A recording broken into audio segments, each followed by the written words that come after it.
took a look at 485s in a previous video, but because of the 4, there are some unique properties of certain ones in those 4 I guess we could take a look at.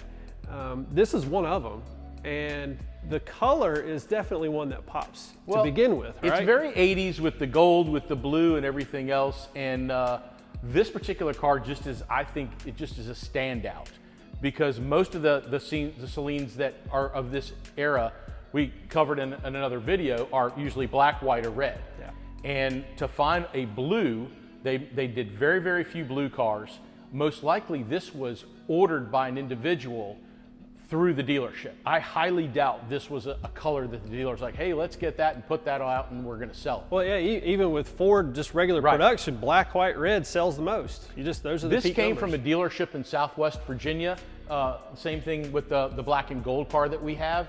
So he had a little bit more experience in buying cars, but this is an earlier car than some of the other ones. The numbers don't always correspond with when the car was built, because if a dealer called and he said, I want, my football number was 49, they would build him car number 49 if he wanted it. The customer too, right? If it's a person sitting down with the order sheet at a dealership, they could request a number. Now, it wasn't always granted. Correct. But they could request a number. And it depended on how they were going in the build or how many cars they were going to build. And sometimes they would even make the client wait until it got close to that number, and then they would build the car. Okay. But this was just a really unique car. It's original paint. Ford did a really, really crappy job painting metallics originally, but this car, for some reason, just looks phenomenal. The paint really, really does jump.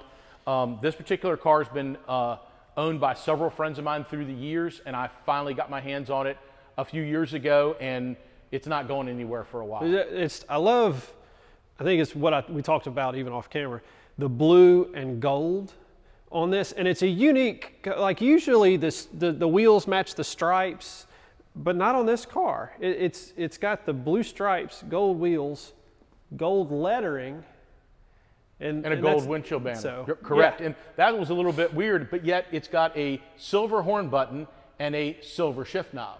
So it could have been supply. You never know. It's like, hey, we have this in stock. It's getting shipped. Once again, consistently inconsistent. Exactly. I always love it when people say, that's wrong because my car had this. And I'm like, well, that doesn't necessarily mean that, because they were not going to hold a car up and not ship it because they didn't have the right color, sticker to go on the car. Right. The other thing that's really unique about this car is it has no rear defroster. So that's kind of really, really cool too. Did you say that it was sold in Virginia? It was sold in Virginia, but it does not have a rear defroster. That is unique. This car's also got roll-up windows, and the other really unique part about this car is it has the original Ford radio in it. So this one didn't even get the Saleen upgraded radio. That would be what, Kenwood? It would have been a Kenwood, or I believe the early cars were a Sanyo. Really? Yeah. Now, that's one I've not heard of. I'm pretty sure with that. We need to double check with one of the guru of gurus. The other thing too is that this car also has the LX interior.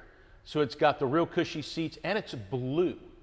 Well, blue on blue. Yeah. That's what even makes it's crazy. Blue on blue. Blue on blue. And but yeah, and this car really drives really, really well. It's a fun car to take out and drive. And it's been sitting here for a couple months, and what happened? Oh, it started right up. Yeah. Started right up. That's the great thing about it. What I love about the color on this one is the metallic. As you said, it is original. A lot of these cars got a recall. Oh yeah. So they like a whole repaint.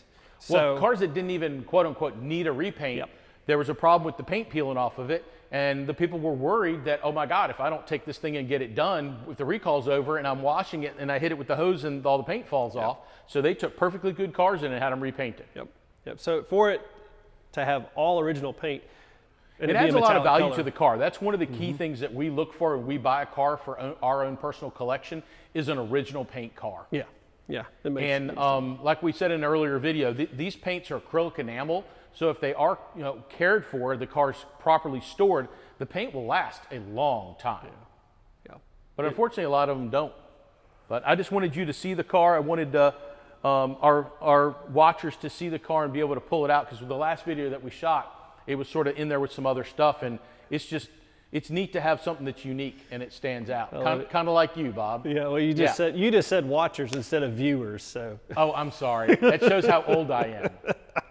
We're going to watch the TV. We're going to watch the TV. What's that show when they have the guy and he's talking about the old people and they're trying to help? Yeah, that's me. Yeah. You're showing your age there. Yes, so thank you. Oh, man. No, this is an amazing car in the condition it's in with that kind of paint. Because I do know personally, a friend of mine who had an 88 GT, it was that dark gray, I forget the color code, but it was a full repaint due to a recall. And they all, I mean, you could see them going down the road today, that there would be the stripes on the hood and in the roof where they didn't get a repaint. So the metallics from the 80s, even across the board, doesn't matter what brand, they didn't really hold up well. So for this car to be like this, it's pretty amazing. Yep. It was well cared for. Yeah, we just wanted to show it to everybody and let all the viewers see the car. Yes. And if anybody wants to know, this is actually 85 number 55. Yep. And it's how many do you remember how many blue ones? You know, I was thinking when we first were starting to shoot this, and I want to say there were 5 or 6 blue cars. Not all the same color, but there's a light regatta blue. Yep. I want to say there's 2 that are this color. Yep. And then I want to say there's 2 or 3 of the lighter regatta, the blue colors. Yeah, but don't hold me on that. So I do know of one of the light ones. It's a big wing car. Right. That's owned by a friend of ours in Indianapolis. Yeah, it's a beautiful car. Yep. But the unique part of this, for those looking at this video for the first time, these cars, last of the carbureted, first of the roller cam, and it jumped to 210 horsepower. Which was a lot of power back then. Now your minivans got more power and will dust one of these cars. Yeah. But the cool part about this, the 15-inch wheels that Saleen did, the special four-wheeling steering wheel, the Wolf steering wheel, they had an alarm system, and these were the first of the real production cars that Steve Saleen built, and this is the start of the neat cars that Steve continued to produce up until today. Yeah, it's only 140 units produced in '85. It's a very, very, very rare car, especially to be all original, and even sporting with the Goodyears that you have back on it there. It's awesome to see. But unique car, and thanks again for having us in this, man. These are great. We enjoy showing it off. It's a neat car. So, thanks, man. Thank you. Peace out, guys. I love it.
Mark, thanks so much for having us here at the bunker, as you call it. Really appreciate you letting us be a part of this. How can people find you? Probably the easiest is through Facebook. I do monitor that a little bit quicker than the website. We also have a website at performanceautosport.com. But feel free to reach out. Try to return messages as quickly as possible. But as you can imagine, after doing these videos, we're getting a few. Yeah. Definitely. But we're happy to help. If you need any help with consultation with a collection you have, 1 or 2 cars you have, help with an insurance company. We're there. We also offer appraisals, and we're always looking to buy cars. So if you have anything that's for sale that you think might be looking good on one of these racks in here, feel free to reach out.